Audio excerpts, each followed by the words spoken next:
Buenas tardes, mis hermanos, ¿cómo están hoy?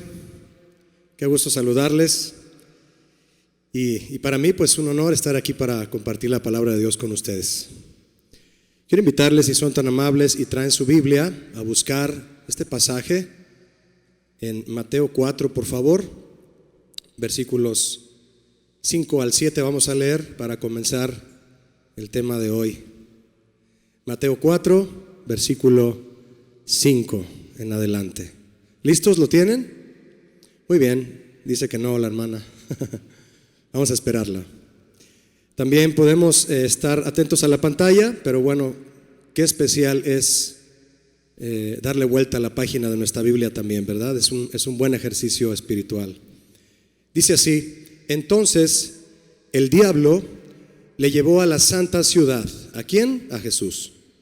Y le puso sobre el pináculo del templo y le dijo: si eres hijo de Dios, échate abajo, porque escrito está: a sus ángeles mandará acerca de ti, y en sus manos te sostendrán, para que no tropieces con tu pie en piedra.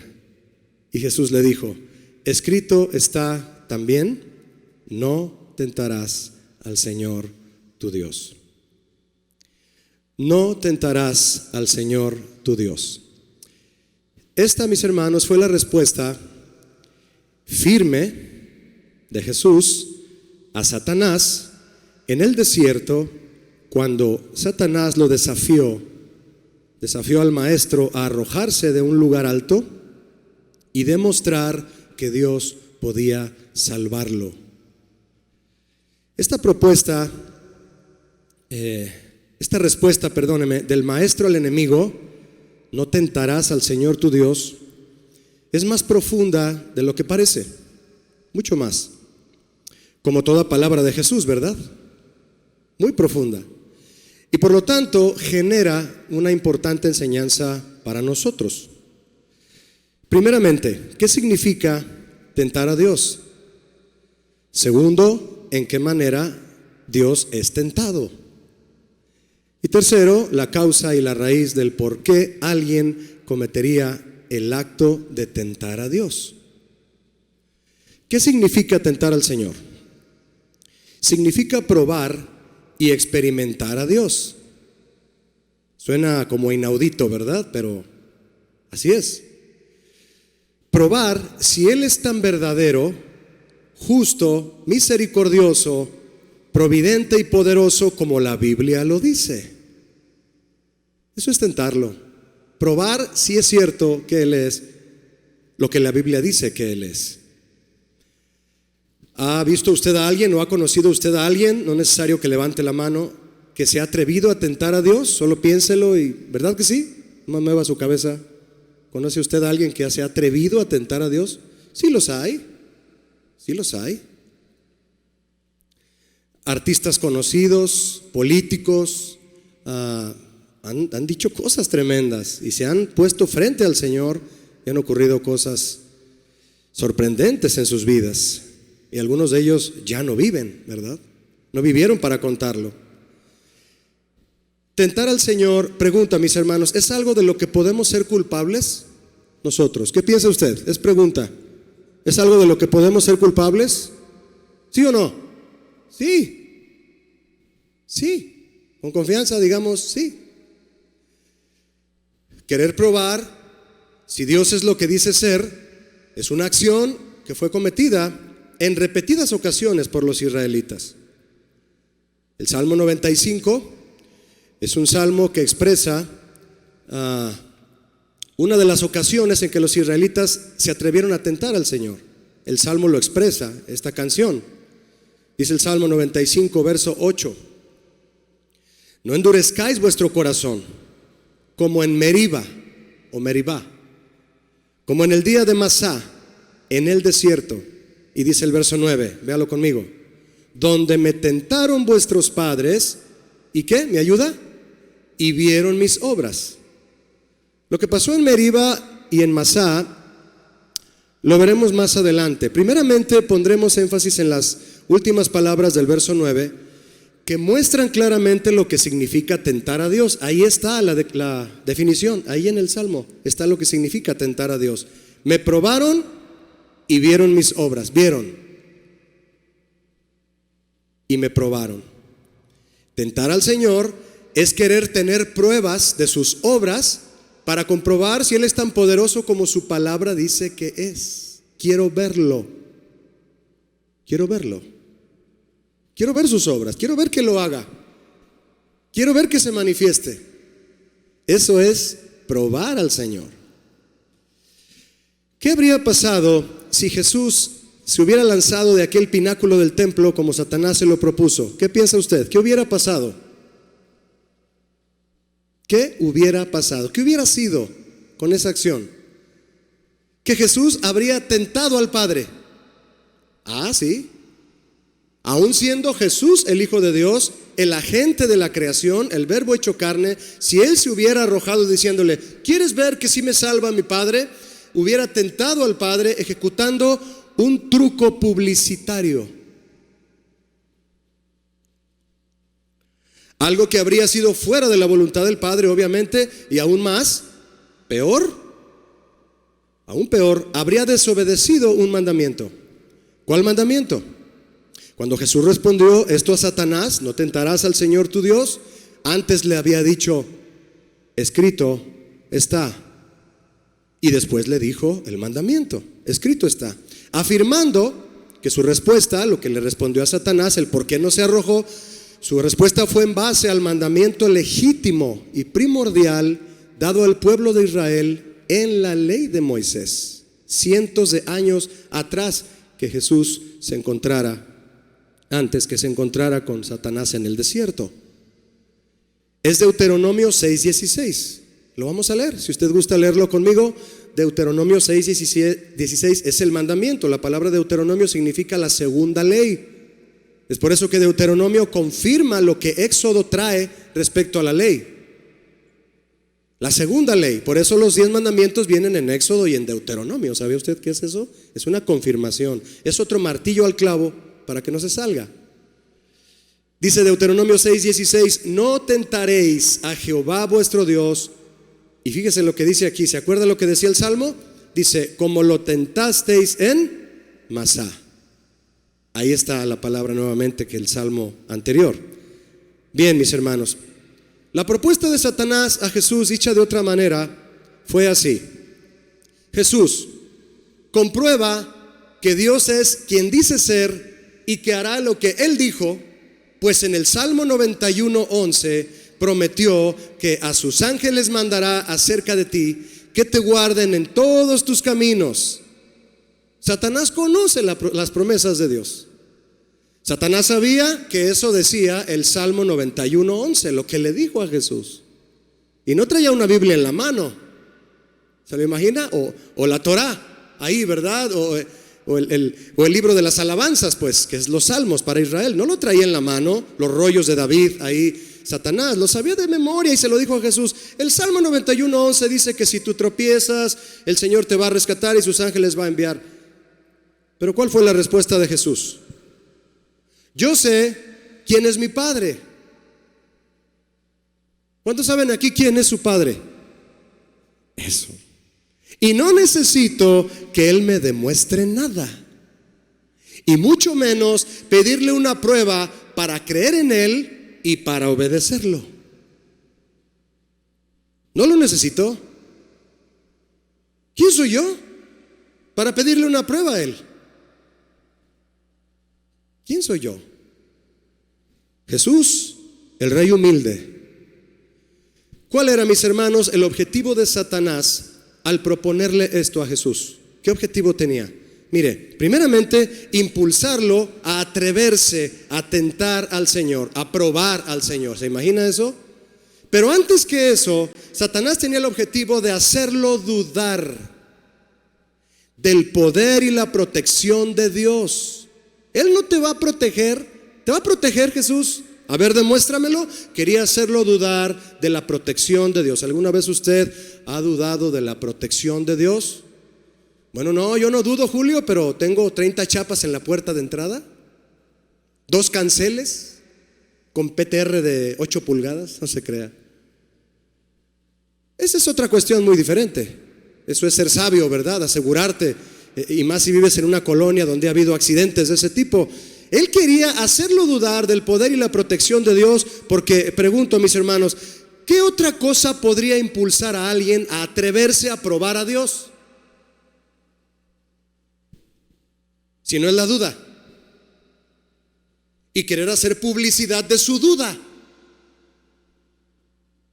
Querer presumir a todos que Él tiene razón, que Dios no es cierto, quien es quien dice ser.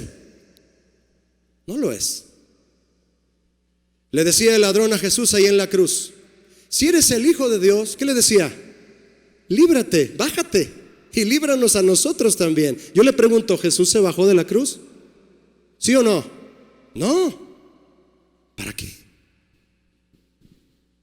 Si ya estaba demostrando lo que sí tenía que demostrar, que se llamaba amor verdadero. ¿Verdad que sí nos lo demostró? Él no hizo caso de esas insinuaciones. Yo estoy aquí en el plan de Dios, ¿por qué tengo que pedirle que haga algo diferente a su plan? ¿Quién soy yo para eso? Mire, mi hermano, la duda nos impulsa a una osadía irreverente, a ser atrevidos y osados. Pero la fe nos conduce al temor reverente. La gente que no tiene fe es osada con Dios, es atrevida, es irreverente. ¿Qué prefieres? ¿Que la duda te controle hacia una osadía irreverente, o la fe creciendo en ti a través de la prueba que te conducirá al temor reverente? La osadía es una cualidad muy especial en alguien que duda de Dios, o que saben de Dios y alguna vez escucharon hablar de Él y conocen algo, pero se alegran en ponerlo en duda. Yo tuve un compañero de trabajo, déjeme decirle, hace más de 22 años, en un trabajo secular, y este hombre me permitía hablar con él cosas del evangelio. Me hacía preguntas y después me di cuenta que las preguntas que él me hacía era para tratar de dejarme en duda también a mí, o a ver qué le contestaba y sacarme él sus argumentos. Y en una ocasión que estábamos hablando ya profundamente de lo que era el valor y el respeto a la esposa como esposos, y yo era soltero, y yo sabía que él no tenía un respeto por su esposa muy bueno que digamos, y empecé a hablarle por ese lado. Oye, eres casado, y por ahí le fui platicando, y él voltea como molesto conmigo y me dice: mira, Julio, escucha esto, escúchalo. No codiciarás la mujer de tu prójimo. Y se ríe. Y yo no entendía por qué me lo decía tan sarcásticamente. Y me dice: ¿quién logra eso, Julio? ¿Quién hace eso? ¿Quién no codicia a la mujer de su prójimo? Y se burló. Desde ese momento, mi hermano, mire, dejé de aventar las perlas, discúlpeme, al estiércol, y me quedé callado. ¿Está bien? ¿Está bien?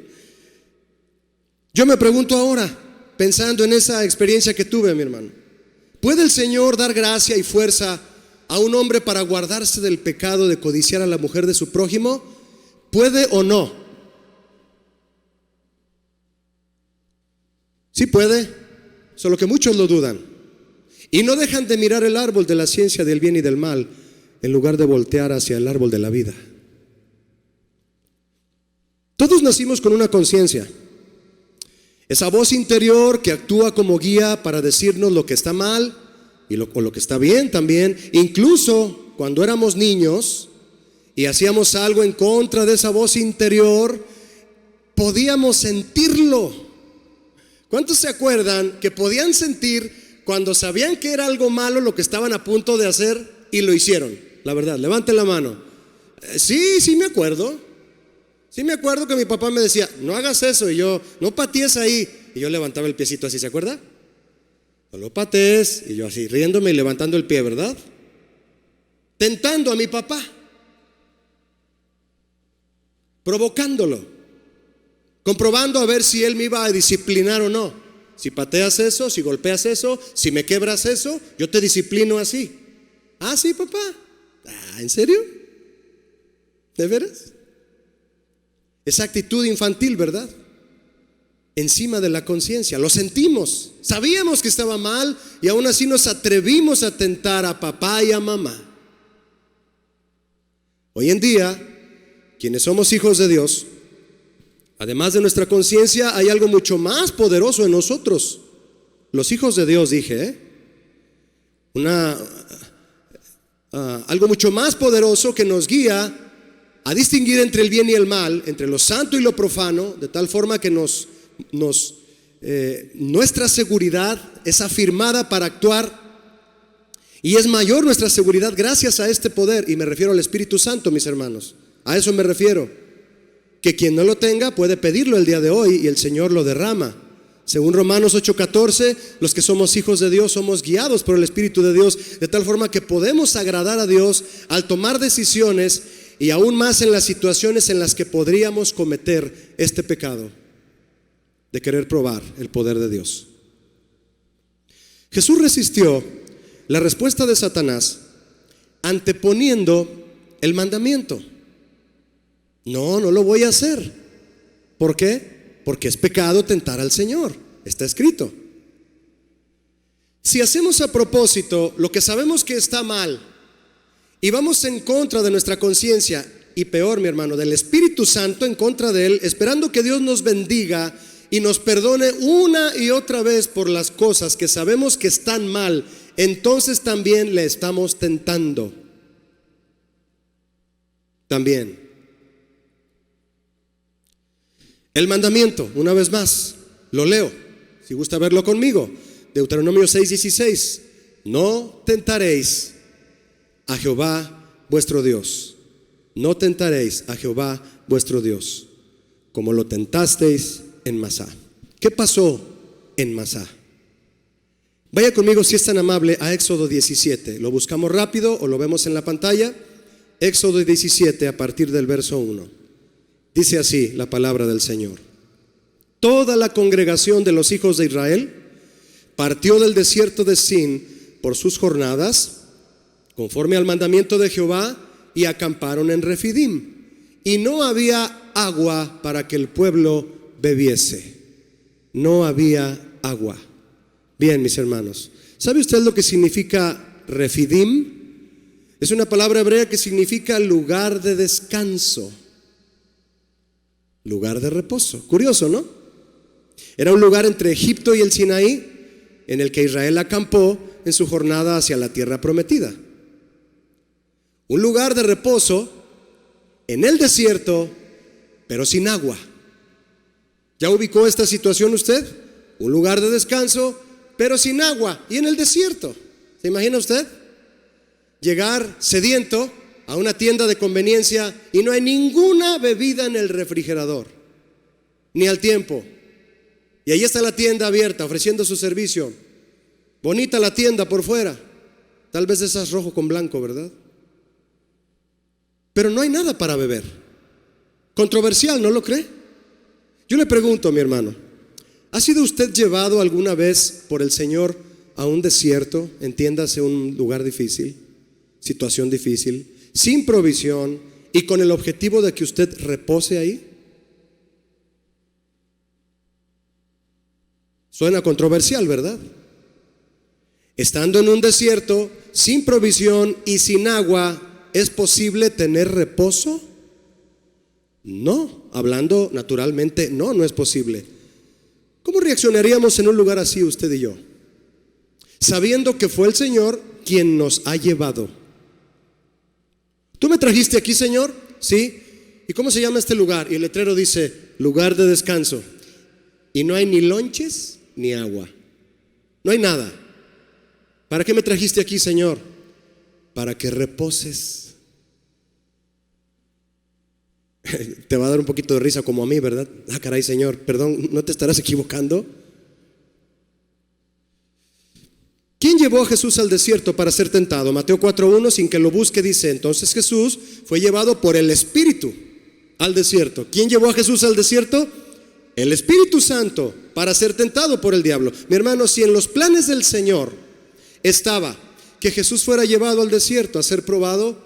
Cada hijo de Dios debe de ser llevado al desierto para ser probado también. ¿Hay algún hijo de Dios aquí? Sí, sí los hay. Vamos a ser llevados al desierto. Tú dices, Julio, ya estoy en uno. Ahí está. Dice Deuteronomio 8, verso 2. Cuando preguntamos, ¿verdad, Señor? ¿Por qué aquí? ¿Por qué vengo? ¿Por qué me traes a reposar y no hay provisión ni agua? ¿Por qué es tan controversial tu plan para mí? Dice Deuteronomio 8:2, y te acordarás de todo el camino por donde te ha traído Jehová tu Dios estos 40 años en el desierto. ¿Para qué nos ha llevado, mi hermano? Diga conmigo fuerte: para afligirme. Aplíquelo a usted. Para afligirme, para probarme, para saber lo que hay en mi corazón, si he o no, si había yo o no de guardar sus mandamientos. ¿Ya vio para qué nos llevó a Refidim? La pregunta ahora es, volviendo a Éxodo 17, volvemos a Éxodo 17, la pregunta es, ¿cómo reaccionó la gente aquel día en Refidim? Éxodo 17:2 dice, y altercó el pueblo con Moisés y dijeron, ¿qué dijeron? ¿Qué es altercar? Pelearon, ¿no? Discutieron, le reclamaron. ¿Qué pasó, Moisés? ¿Por qué nos traes aquí? Y le dijeron, ¿qué le dijeron? Danos agua para que bebamos. Y Moisés les dijo, ¿por qué altercáis conmigo? ¿Por qué tentáis a Jehová?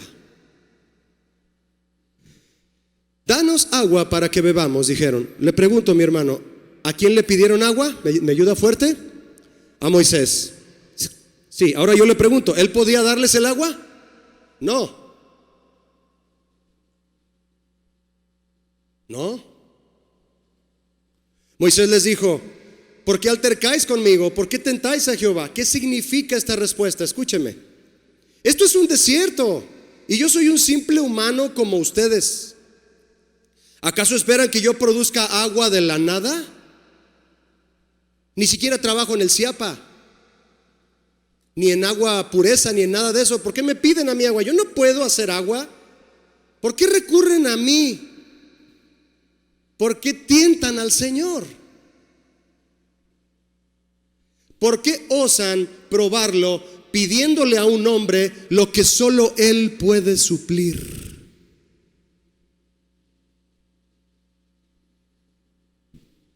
¿Por qué le pides a un hombre lo que solo Dios te puede suplir? Y lo sabes. Todos veían el desierto y en ningún lado agua. ¿Dónde hay agua? En ningún lado. Y Moisés volteando para todo. ¿A mí qué me reclaman? Pregunta, mis hermanos, acudir a un recurso humano a sabiendas de que Dios es nuestro proveedor, ¿es tentar al Señor? ¿Sí o no? ¿Sí está convencido o no? Sí. Recurrir a un recurso humano sabiendo que Dios es tu proveedor es tentar al Señor. ¿Sí? Hoy nosotros estamos expuestos a cometer este mismo pecado y a retroceder aún más, degradando nuestra fe y nuestro comportamiento hacia Dios y hacia los demás, porque no solo tentaron a Dios, ofendieron a Moisés. Los israelitas tentaron al Señor de esta forma y eso dio lugar a otro pecado. Verso 3, si me ayuda. Verso 3, dio lugar a otro pecado. Así que el pueblo tuvo allí sed y murmuró contra Moisés y dijo, ¿qué dijo el pueblo? ¿Por qué nos hiciste subir de Egipto para matarnos de sed a nosotros, a nuestros hijos y a nuestros ganados? Mire, mi hermano, murmuraron ofendiendo a Moisés, pero principalmente al Señor, porque dudaron de su providencia y de su plan de salvación para ellos. Fíjese hasta dónde lleva atreverse a probar a Dios. Murmurar, dudando de su providencia y de su plan de salvación. ¿Para qué nos trajiste? ¿No sabían para qué los había sacado Moisés de Egipto? ¿Lo sabían o no? Sí lo sabían, pero esa pregunta es retadora. ¿Para qué me trajiste? ¿Para qué me sacaste de la esclavitud, de comer ajos y cebollas, de comer a la orilla del Nilo? Tenía mi sueldo bajito y matado, pero lo tenía. ¿Para qué me traes aquí?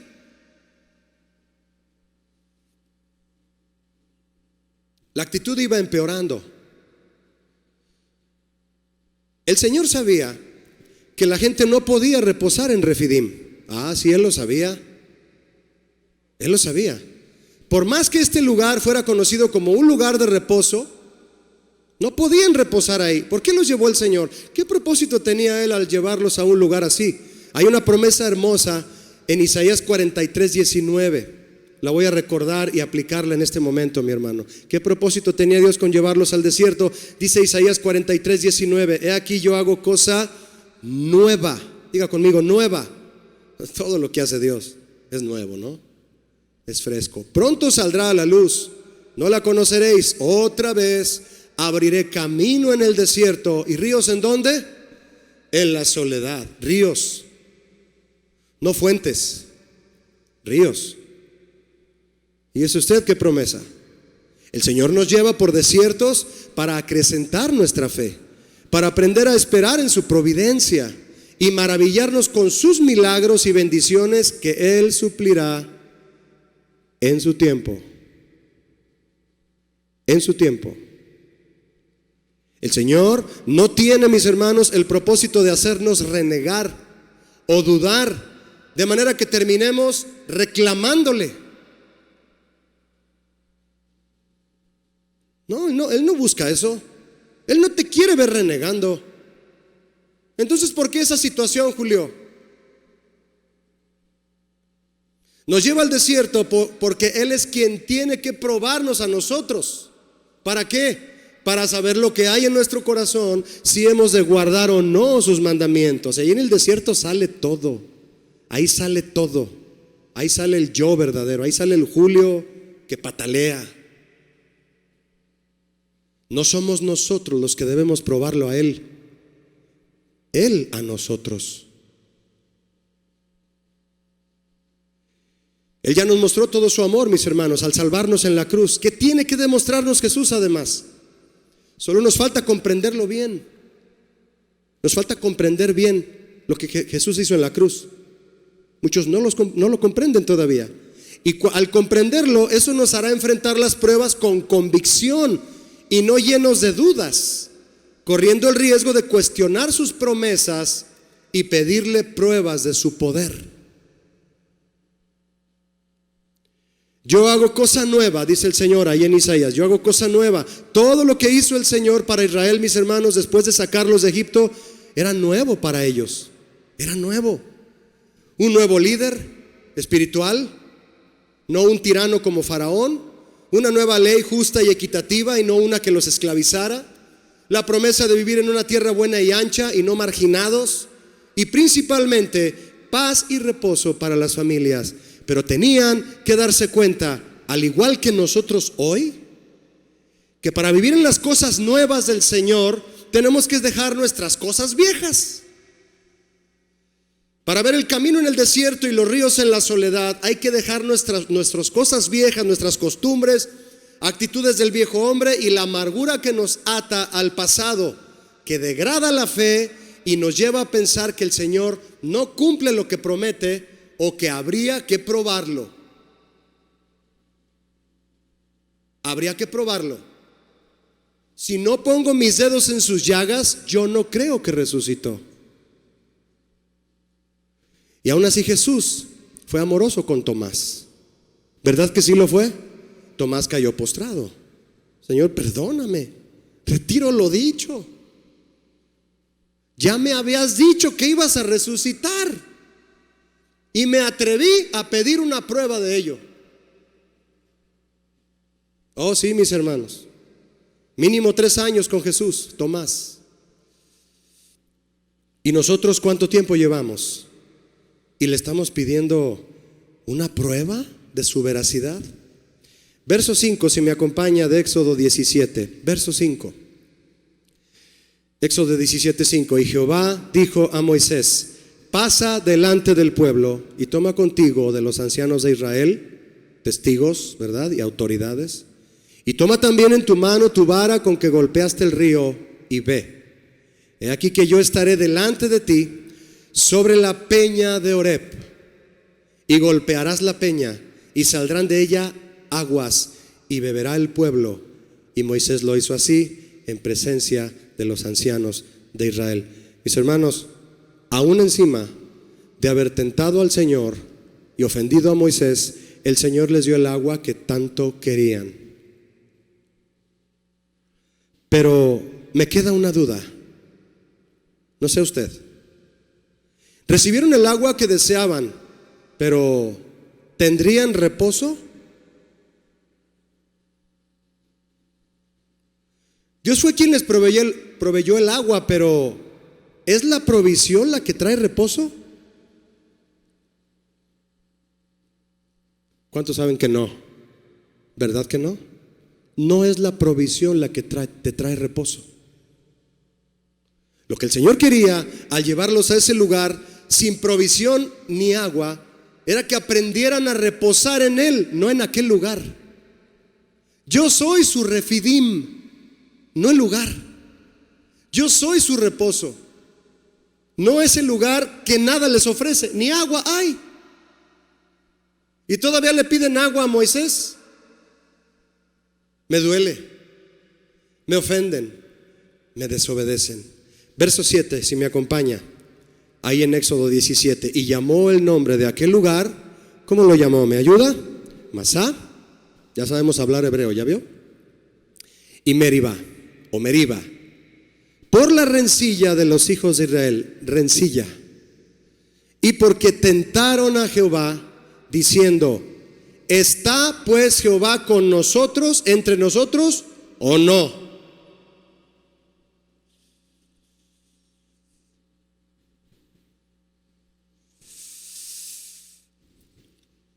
¿Está pues Jehová entre nosotros o no, Moisés? ¿Sí o no? Esta es una pregunta peligrosa. Dudaron de su presencia y de su cuidado providencial para ellos. Dudaron. ¿Lo está aplicando a usted? Yo sí. Lo estamos aplicando a nosotros, ¿verdad que sí? Qué pregunta, ¿no? Tan osada. Mi hermano, ¿alcanza usted a dimensionar todo lo que hay detrás de esa pregunta? Y las lamentables consecuencias que puede producir esa pregunta. ¿Está Dios conmigo o no está?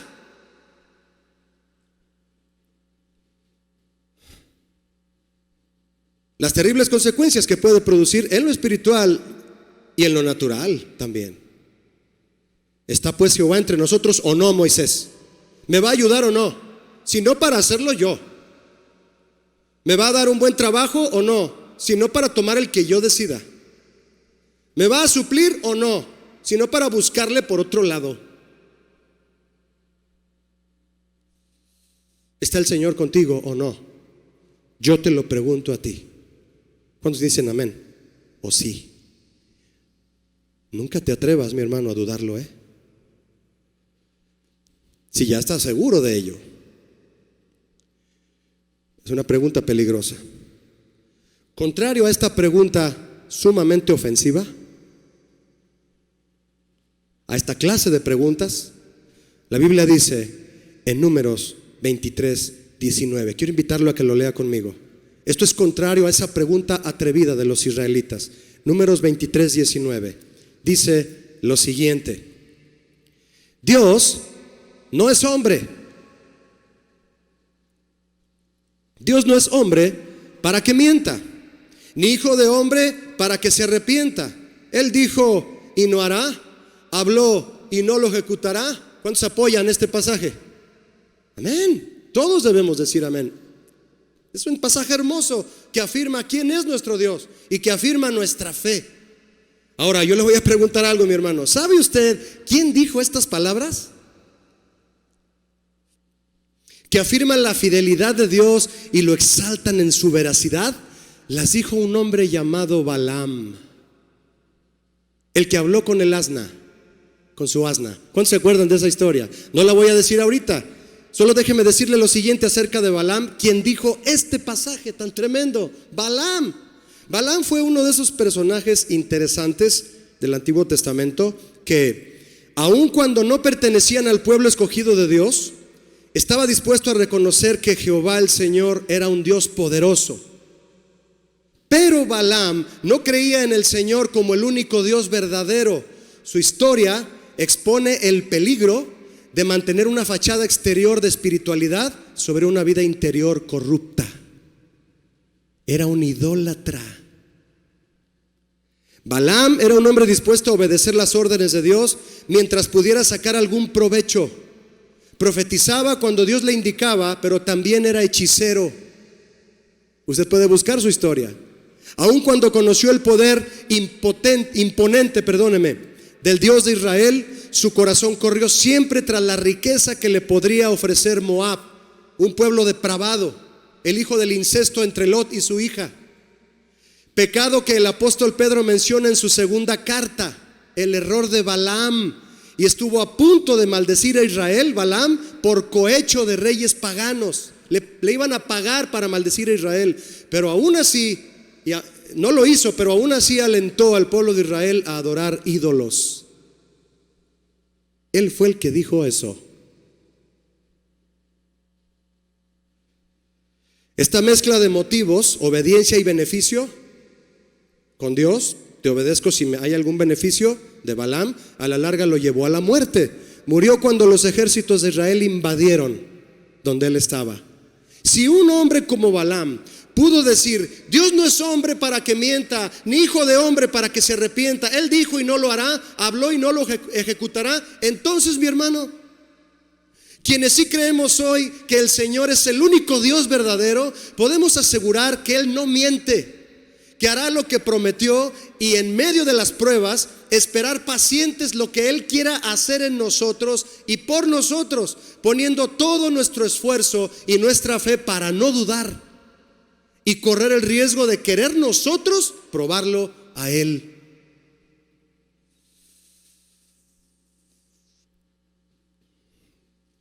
Vuelva conmigo al verso 7, si es tan amable, de Éxodo 17.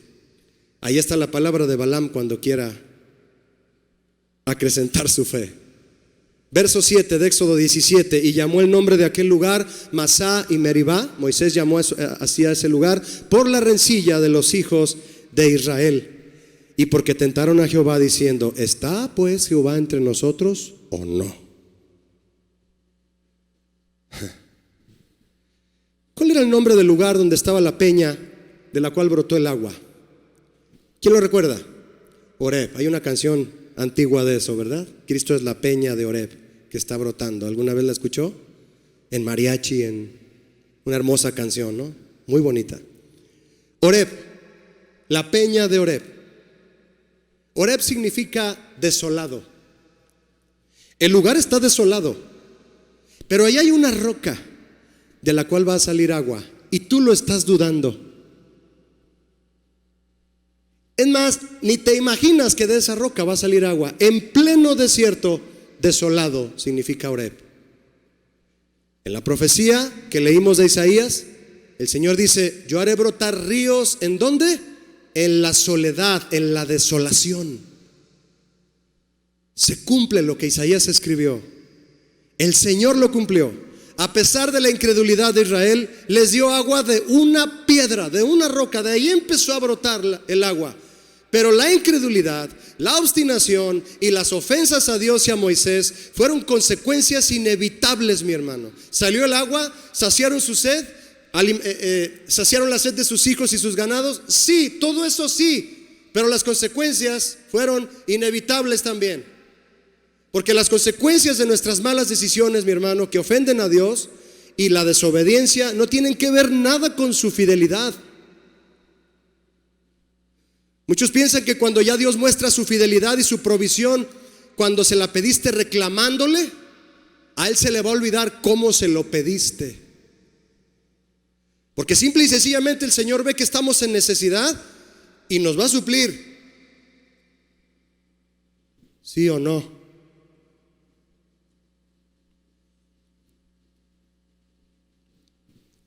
Y aún recibimos la provisión con orgullo.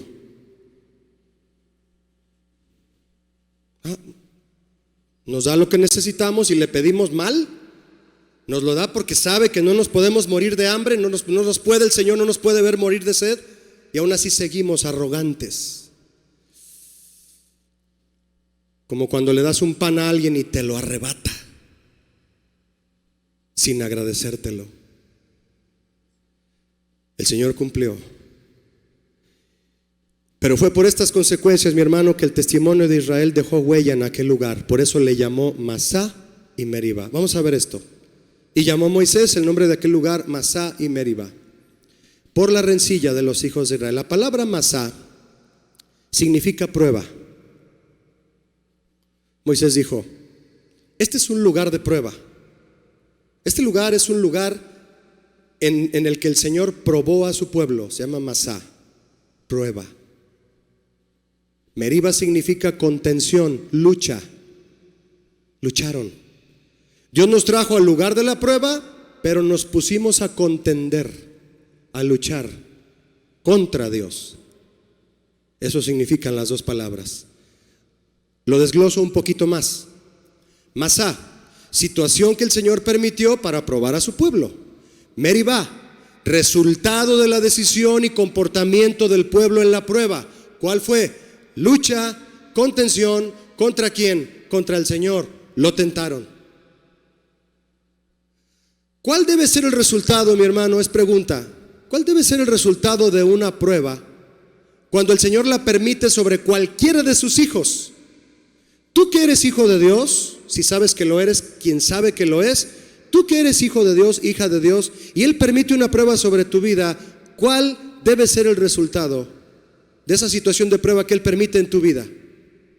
¿Que luchemos? ¿Que contendamos? ¿Meribá? ¿Que lo tentemos pidiéndole pruebas de su poder en el momento de nuestra necesidad? ¿Cuántos dicen que no? No, así es, no. Ese no es el resultado que Él espera. Tentamos entonces al Señor cuando necesitamos algo y le ponemos a Él fecha, lugar y hora para que lo haga. ¿Le suena familiar? Hay doctrinas que enseñan esto, que usted le puede poner a Dios lugar, fecha y hora para hacer lo que usted necesita que Él haga. Doctrinas erróneas. Moisés llamó a aquel lugar una prueba y una contención, porque vino la prueba, pero contendieron. Masá y Meribá, porque provocaron rencilla y tentaron al Señor. Pero aquel lugar pudo haberse llamado una prueba y una oración.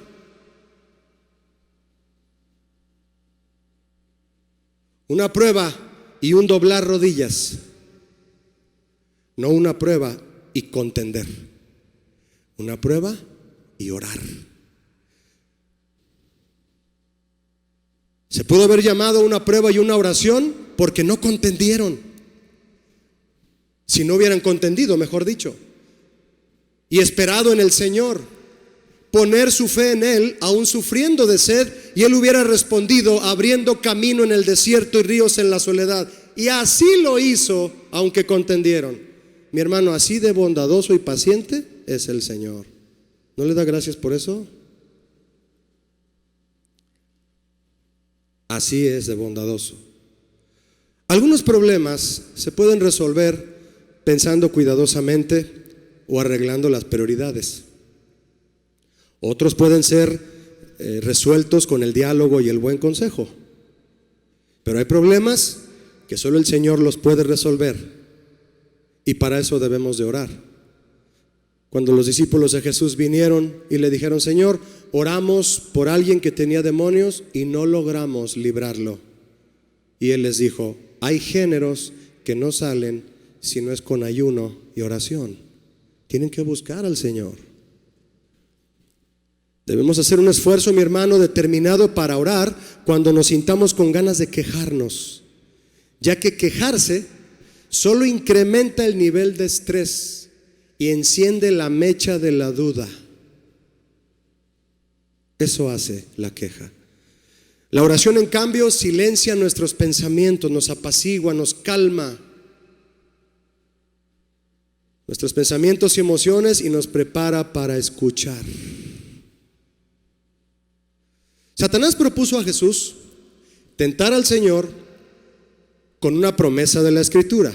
Déjeme abrirle este tema un poquito aquí, que es muy importante. Satanás le mencionó la promesa del Salmo 91:11 a Jesús: sus ángeles enviará para que estén cerca de ti y te guarden en todos tus caminos. A lo que Jesús responde también usando otra escritura, Deuteronomio 6:16, lo que ya vimos. Pero, mis hermanos, es preciso que entendamos que Jesús no estaba poniendo la escritura contra sí misma. Sí, tú me lanzas este verso, yo te lanzo este otro verso. Tú me atacas con la Biblia, yo te respondo con la Biblia. Eso no estaba haciendo el Señor Jesús. Muchos hacen eso y tientan al Señor. No, Jesús no estaba haciendo eso.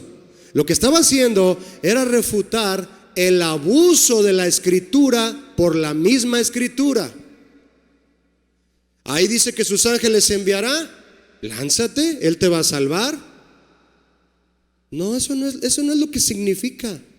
Y además en Deuteronomio dice que no tentarás al Señor tu Dios. Estás interpretando mal la palabra del Señor. Eso, mis hermanos, es pan de cada día en los lugares donde se predica la doctrina falsa con respecto a reclamarle a Dios sus promesas y que tomes lo que es tuyo, ¿verdad? Y tentamos al Señor. Es como si Jesús le hubiera dicho a Satanás: es cierto que Dios ha hecho muchas promesas de ayuda y protección a sus hijos en su palabra. Sí, es cierto que las hay. Sin embargo, estas no se realizarán a aquellos que presumen tentar a Dios así como tú lo propones. La palabra de Dios, mis hermanos, tiene mandamientos y tiene promesas para sus hijos. Pero déjeme decirle que así como los mandamientos deben obedecerse sabiamente y sin cuestionar, las promesas deben esperarse sabiamente y con paciencia, sin exigir y sin reclamar. La Biblia es un libro cuyo contenido es suficiente para exponerse a sí mismo. La Biblia se respalda a sí misma. Pero quienes dicen que la Biblia se contradice es porque simple y sencillamente no tienen al Espíritu Santo y su revelación para interpretarla, someterse a ella y recibir las bendiciones que Dios promete. Así de fácil, no tienen al Espíritu Santo. La Biblia no solo se lee, se debe de interpretar, se debe de escudriñar, que significa escarbar, se debe de estudiar. Hay quienes afirman entonces, por estas razones que le digo, que la Biblia misma nos ordena probar al Señor. Hay gente que lo dice. La Biblia dice que yo puedo probar al Señor, Julio, por versos como el Salmo 34:8. Si gusta verlo conmigo o leerlo en la pantalla, Salmo 34:8 dice: gustad y ved. La Biblia al día dice: probad y ved que el Señor es bueno.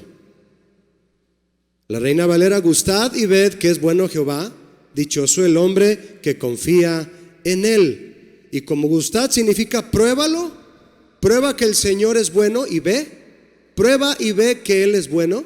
Bien, eso de probad y ved no significa revisa las credenciales de Dios, revísale sus papeles para ver si hay veracidad en lo que Él dice y en lo que Él es. No significa eso. A ver, Señor, enséñame tu INE para ver si es cierto que eres quien dices ser. No. Enséñame tu cuenta de banco para ver si el cheque que me estás dando tiene fondo, Señor. Estas palabras, mi hermano, en realidad son una cálida invitación del salmista. ¿A qué? A probar la bondad del Señor. ¿Pero cómo? Su expresión es en otras palabras: prueben esto, sé que les gustará. Prueben la vida en el Señor. No se refiere a probarlo a Él.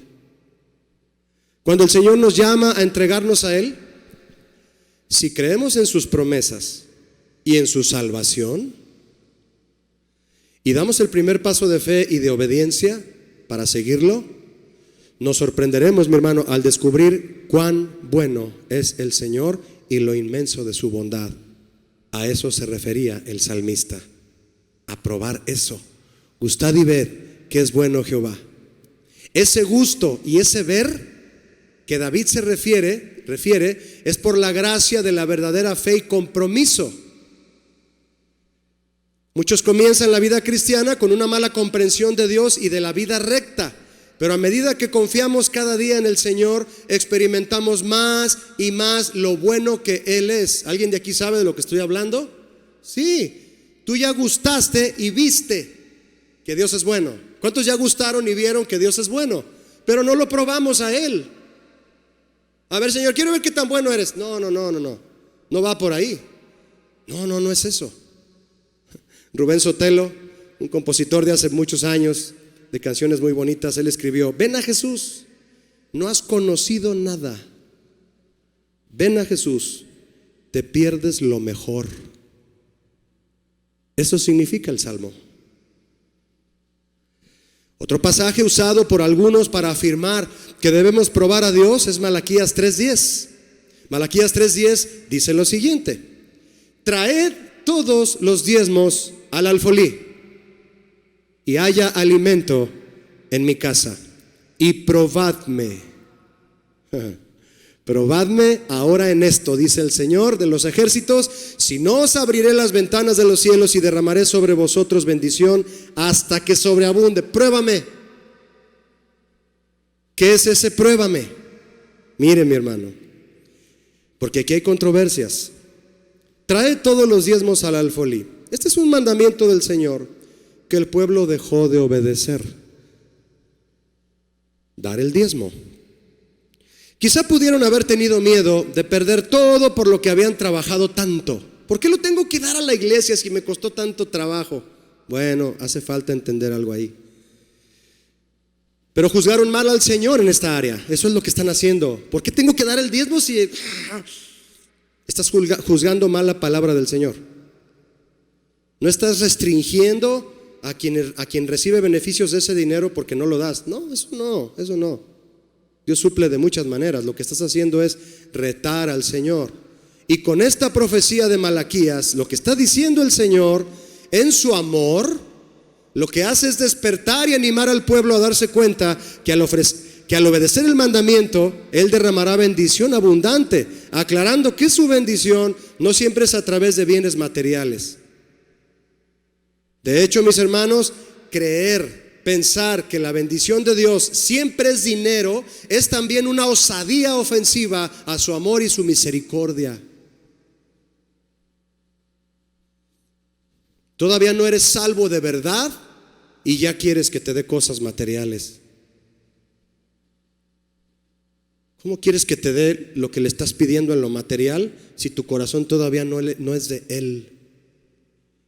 Te va a hacer mal si Él te da lo que le estás pidiendo. No siempre la bendición de Dios es material. Es más, casi nunca. El dinero es solo una añadidura.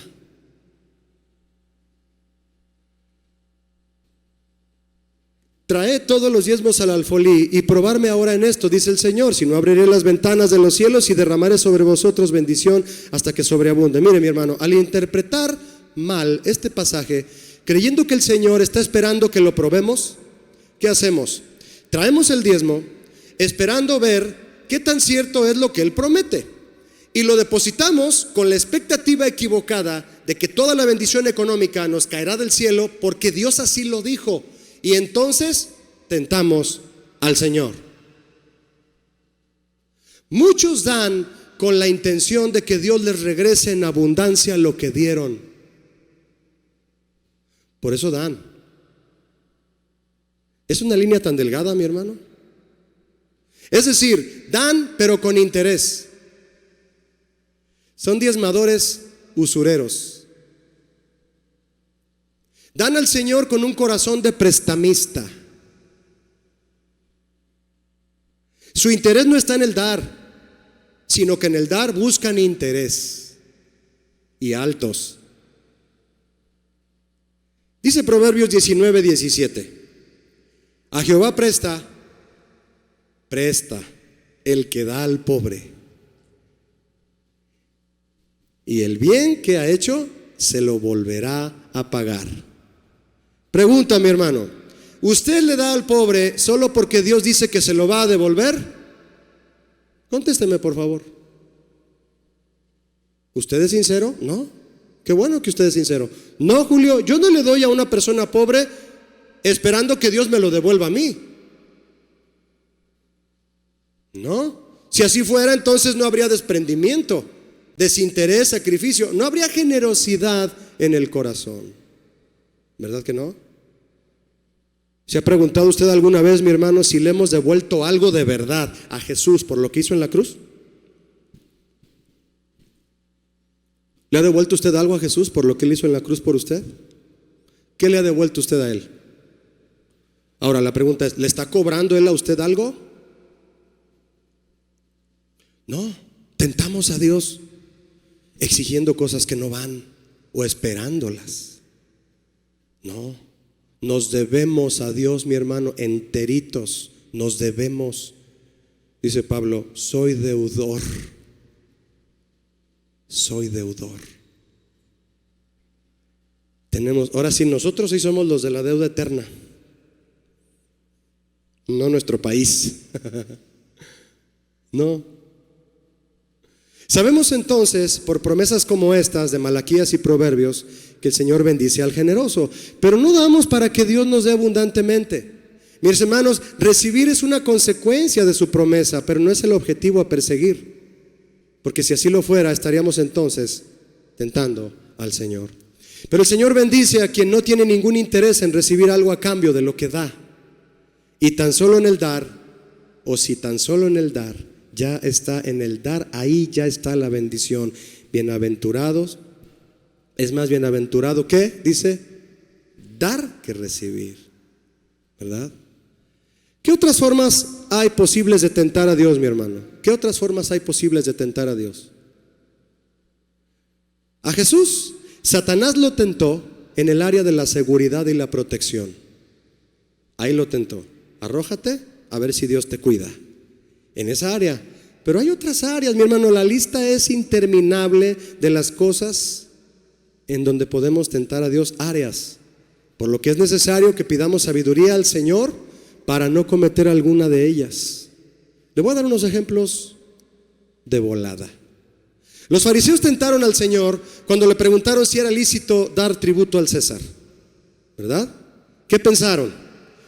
Pensaron que fuese cual fuese la respuesta de Jesús, él tomaría partido o por los romanos o por aquellos judíos que eran violentamente antirromanos. ¿Es lícito dar al César, Jesús? ¿Quién le preguntó eso? Los sacerdotes del templo.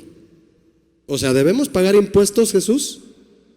Esperaban que Jesús dijera, no, ¿por qué? Denle todo a Dios, al César nada. Eso lo habría hacer visto a Jesús como un político corrupto. Esperaban que Jesús cayera en la trampa de comportarse como político, defendiendo causas humanas y posiciones sociales, causando división.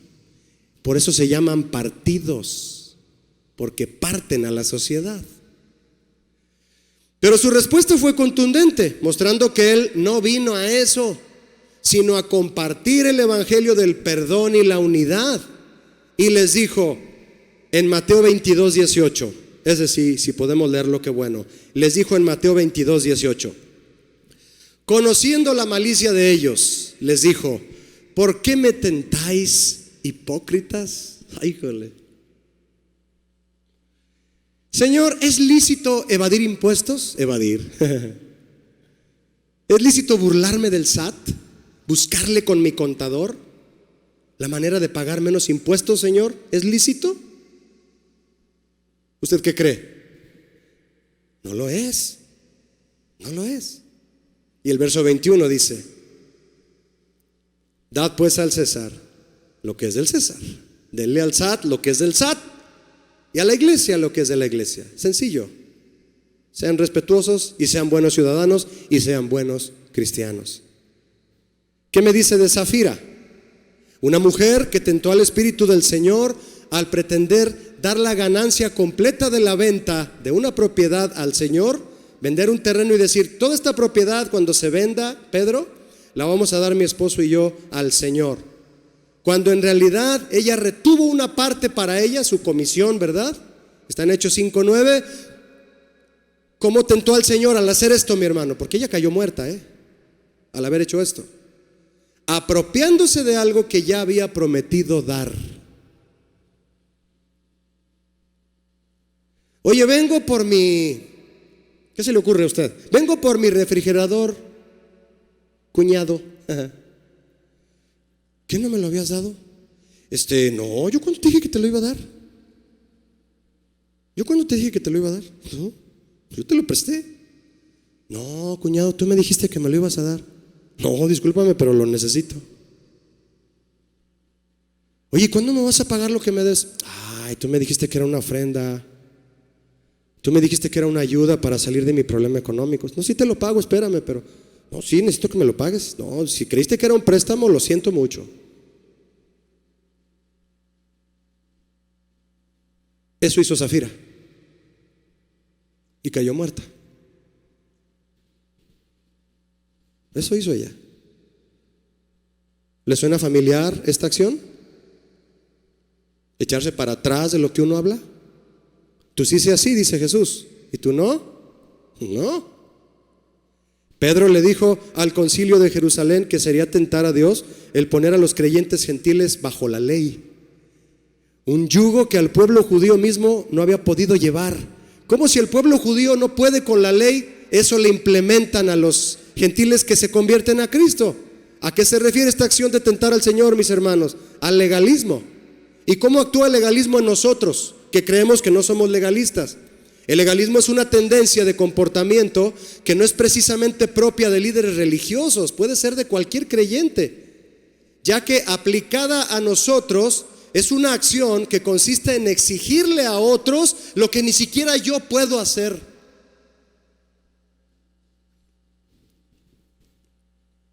Suele suceder. ¿Eres legalista? Exigiéndole algo a tu esposa, varón, y tú no cumples con ella en nada. Ese varón macho que le exige a ella todo va puntual y él nada. Tientas a Dios, tientas al Señor, porque tienes una obligación de darle a ella en lo que tú eres responsable como esposo, y lo estás retrayendo. Zafiro, Ananías.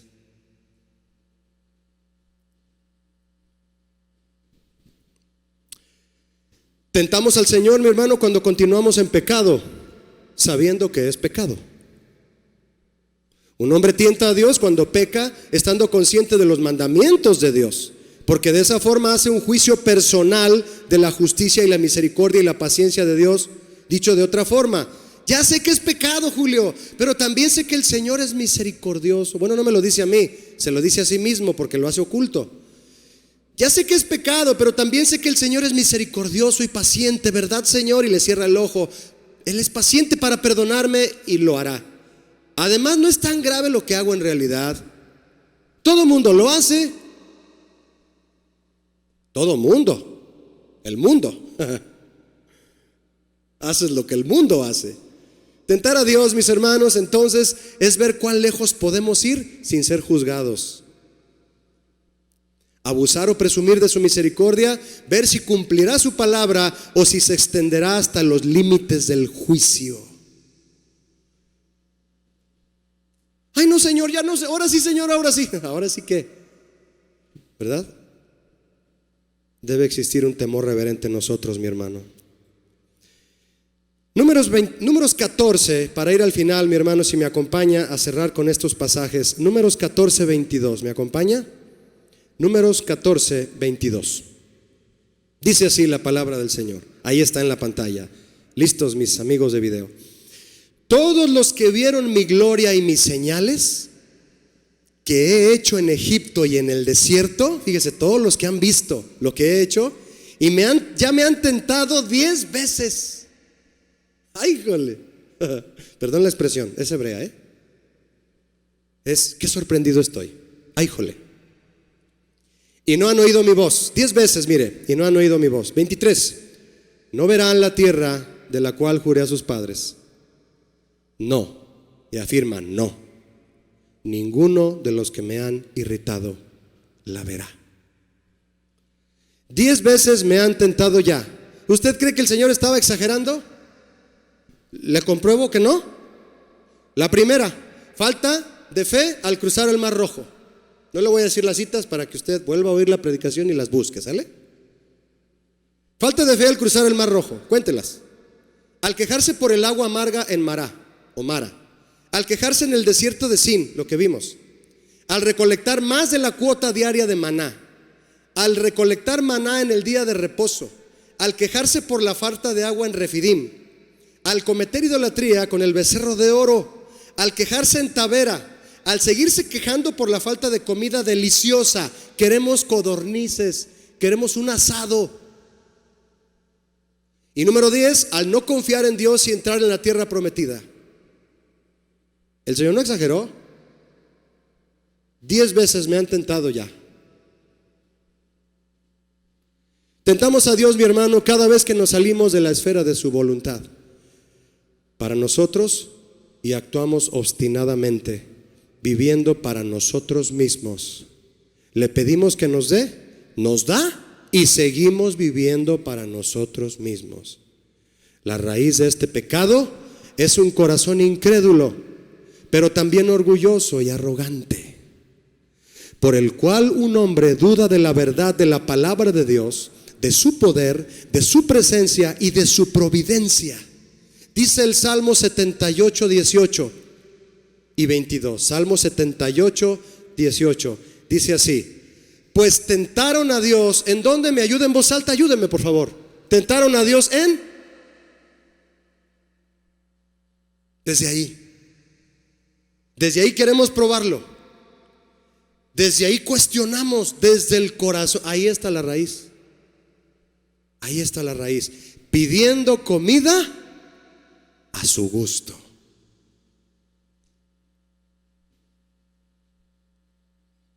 No, Señor, es que yo quiero unos camarones al coco y tú me das puro maná. Yo sé que entendemos todos. Yo te quiero dar maná, es proteína. ¿Para qué quieres comer colesterol? Yo te estoy dando proteína y carbohidrato para que libres el desierto. Con colesterol te me vas a desmayar a medio desierto. Pero bueno, te voy a dar tus camarones al coco. Y te va a llevar el coco. Lo que va a pasar. La raíz de este pecado entonces es un corazón incrédulo, mis hermanos, por el cual un hombre duda de la palabra de Dios. Ahí está la raíz de este pecado, en un corazón que no se contenta con la providencia que Dios te quiera dar. ¿Y por qué esta raíz en el corazón, mi hermano? Vea el verso 22 de ese mismo salmo. Solo brincamos al 22. ¿Ya vio lo que dice? Por cuanto no habían creído en Dios. ¿Habrá alguien aquí que no había creído en Dios y por eso estuvo cuestionando al Señor? Nos vamos a arrepentir esta tarde. ¿Cuántos están de acuerdo? ¿Sí o no? Sí. Creer es el asunto. El problema es creer. No habían creído ni habían confiado en qué. Esto es el punto, mi hermano, en su salvación. ¿Eres salvo?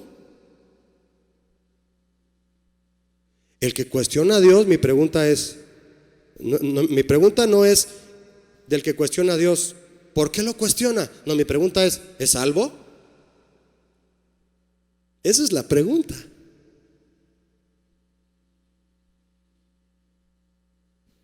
Cuando un creyente comienza a dudar de la fidelidad de Dios, será fácilmente llevado a hacer un juicio precipitado de su poder y de su providencia, y a desconfiar de la verdad de su palabra y de su salvación. ¿Los hay? Sí los hay. Y no estoy hablando de ateos. No. Vea usted por favor Salmo 95, 10 y 11. Salmo 95, versos 10 y 11. Dice: 40 años estuve disgustado con la nación y dije, pueblo es que divaga de corazón, divaga, duda, no está bien, no se siente seguro, viene a la iglesia pero anda entre azul y buenas noches, divaga de corazón y no han conocido mis caminos, no saben ni cuál es mi voluntad. Por tanto, juré en mi furor que no entrarían en mi reposo. ¿Qué nos impide entrar en la mayor bendición de Dios, mis hermanos? Que es el reposo de Dios. ¿Qué nos impide entrar? Un corazón malagradecido. No adorarlo, ni someternos a Él. Endurecer, perdóneme, los corazones. Probar a Dios debido a nuestras dudas obstinadas. Hoy podemos tomar la decisión correcta, usted y yo. Si elegimos humillarnos a nosotros mismos y renunciar a nuestras propias pasiones y deseos para hacer la voluntad de Dios en lugar de la nuestra, entonces Él derramará su gracia sobre nosotros para disfrutar lo que Él nos provea y para esperar en los momentos de necesidad. Amén. Amén. El escritor a los Hebreos escribió lo siguiente en 4:15 de Hebreos: porque no tenemos un sumo sacerdote, es decir, no tenemos pretexto para decir, no hay alguien que me fortalezca, nadie me entiende, nadie me ayuda, nadie me presta, nadie me saca de este problema. ¿Dónde está Dios? ¿Está Dios conmigo o no? Dice el escritor a los Hebreos, porque no tenemos un sumo sacerdote, un guía, alguien que nos predica la verdad, que no pueda compadecerse de nuestras debilidades. Se refiere a Jesús, sino uno, y solo es Jesús, que fue tentado. Él no tentó a Dios, Él fue probado según nuestra semejanza, y en todo salió vencedor, sin pecado. Sigamos el ejemplo de Jesús, mis hermanos, y apoyémonos en su poder. Cuando usted esté en el momento de necesidad, solo acuérdese cómo estaba Jesús a la hora de estar clavado. Un ejemplo simple: Señor, tú sufriste por mí. ¿Y se te olvida todo? Pero si tienes el concepto claro de lo que es la salvación, como decía el Salmo 78, no creyeron y se les va el rollo de mi salvación. Por eso reclaman, ¿qué hacemos aquí? ¿Cómo que qué hacemos aquí? Vamos hacia Canaán. No, ¿cuál Canaán? Yo estoy sufriendo y me regreso. ¿Ok? Atentar a Dios, cuestionando si Él te va a llevar a la tierra prometida o no, cuestionando si Él viene pronto o no, cuestionando si te vas a ir al cielo o no. Apoyémonos en el poder de Jesús. Pablo decía, me fortalezco en Jesucristo y en el poder de su fuerza. Y por último, mis hermanos, el último pasaje de la palabra del Señor en Salmos 34:9, para orar juntos usted y yo. ¿Quiere leer conmigo Salmos 34:9? Dice así, ¿lo lee conmigo en voz alta? Temed a Jehová. No hay que ser osados. Osados no, temerosos. Temed a Jehová, vosotros sus santos, pues nada falta a los que le temen. No a los que le reclaman, no a los que lo tientan, no a los que le gritan, no a los que dudan, ¿estás conmigo o no? A los que le temen son a los que nada les falta. Amén. ¿Cuántos quieren ponerse de pie para orar juntos? Vamos a ponernos de pie y cerrar nuestros ojos, ¿te parece? Señor, gracias esta tarde por hablar a nuestro corazón, Señor, por medio de una experiencia tuya tan especial como lo fue en aquel desierto, Señor, en donde el enemigo quiso venir y persuadirte algo que tú jamás harías, Jesús, y que yo jamás quiero hacer. Y si lo hice, hoy alzo mis manos, Señor, y te pido perdón. Si yo llegué a dudar de tu poder y de tu gracia en algún momento de mi vida, pido perdón esta tarde. ¿Está conmigo Dios o no? Señor, perdóname cuando dije eso. Y como el Salmo dice, tentaron a Dios en su corazón. Tal vez no lo dije, Señor, lo pensé. Pensé que tú no estabas conmigo como lo prometiste. Señor, perdóname. No tienes que demostrarte nada. ¿Cuántos pueden adorar al Señor porque Él no tiene nada que demostrarnos? Él ya te demostró todo en la cruz, mi hermano. Nos sobran razones para adorarlo y decirle, ¿tú qué me tienes que demostrar, Señor? Si ya derramaste toda tu sangre hasta la última gota para salvarme y sacarme de la basura en donde me encontraba, ¿por qué te voy a exigir algo? Perdona mi actitud, Señor. A los que te temen, nada les falta. Y aunque me faltara, tú eres mi reposo. Alza tus manos y dile: Señor, tú eres mi reposo, tú eres Refidim para mi vida, tú eres mi lugar de descanso, tú eres la peña de Oreb que sigue brotando ríos de agua viva en mi corazón, ríos de agua viva para mi familia, para mi provisión, para mi empleo, para mi negocio, para lo que yo hago. Señor, tú eres mi peña de Oreb. Jesús, vamos a adorarlo, mi hermano. ¿Por qué no le adoras? Dice: Señor, además de perdonarme, Señor, recibe mi adoración, te lo pido, por haber dudado en alguna ocasión de ti, Señor. No lo vuelvo a hacer, no lo vuelvo a hacer, Señor. Aquí estoy y le adoramos a Él.